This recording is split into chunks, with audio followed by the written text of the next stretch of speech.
We're now joined by former Bills receiver Stevie Johnson for another edition of Pick Six. So, Stevie, a rough way to end the season for Sam Darnold and the Vikings, a first-round exit after winning 14 games this season. So, if you were in that locker room, Stevie, would you want Darnold back? You know what, Sarah? If I'm in that locker room, yes, I would want Darnold back.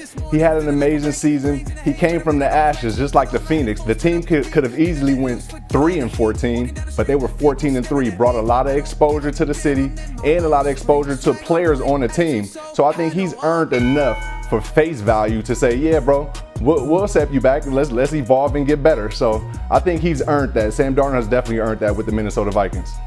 Meanwhile, the Chiefs rested a ton of starters in the final week of the season, including Patrick Mahomes and Travis Kelce. And now they're coming off a bye. So, Stevie, is too much rest actually a bad thing for KC? You know what? Good question. When it comes down to other teams outside of being called the Kansas City Chiefs, then yes, I will begin to think that too much rest might cause rust. But with this Chiefs team, they've been battle tested ever since winning their first Super Bowl. I don't know how many 3-point, 1-point wins that this team has been through, but they've been through war after war after war. And not to mention, still came out on top of the AFC with the #1 record. Patrick Mahomes, he limped into the playoffs, but you know that's expected. You know, as a team that's been through so many wars, so that's what makes me think rest is valuable for this Kansas City Chiefs team, so that they can recoup, recharge, and come back strong. Yeah, I just see zero scenarios where they lose to the Texans this weekend. And then the Lions will also be coming off a bye as they get ready to host the Washington Commanders. Stevie, should Detroit's injury-plagued defense be concerned about rookie QB Jaden Daniels? Yes, Sarah. I definitely feel like this young commander, Jaden Daniels, is something special. You know, I know Lamar Jackson is pretty young in his career right now. He's also earned 2 MVPs, but I see signs of Lamar Jackson in this Jaden Daniels rookie. Man, he's been blowing things up, and I definitely feel like not only does the Detroit Lions defense need to be worried, but every defensive coordinator in the league need to be worried about this kid, Jaden Daniels, now. Oh, yeah, he's only going to get better. And then I'm sure you saw the touchdown run by Eagles tight end Dallas Goedert against the Packers this weekend, but check out first, Stevie, what he had to say after stiff-arming the same defender twice on his way to the end zone. Necessary for sure. This one? That one? Oh, why not? I slowed down so you can come and get some. Stevie, what's the better feeling, the stiff arms or the actual touchdown?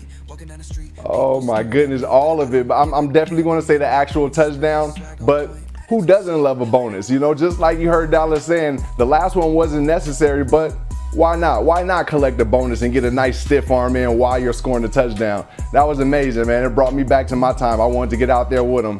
Way to go, Philly. Way to advance. Well, we're still talking about it, and let's stick with the Eagles. Another viral moment was receiver A.J. Brown reading a self-help book on the bench during the game, and he said he brings it to every game, reads it between each drive. So, Stevie, what's the wildest thing you've done to motivate yourself during a game? You know, the wildest thing I've done was talking to myself in the middle of the game while I'm getting myself warmed up on the bike, on the sideline. I was always talking to myself. You know, that was the wildest thing I thought.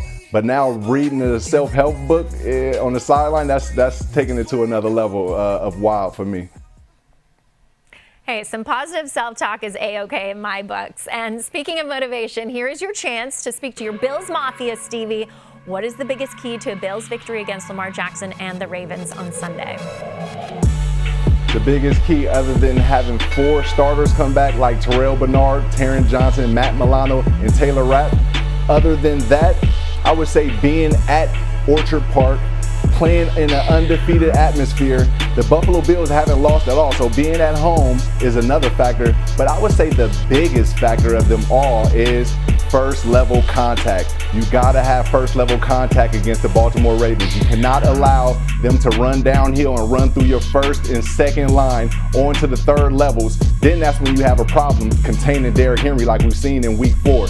So that's what I'm gonna say the biggest key is, making contact at the first level for the Buffalo Bills, and then they will have a chance to control the Baltimore Ravens. Okay, see if they can keep that going. This will be the second playoff meeting between Lamar and Josh Allen. The first came in 2020, with the Bills winning out.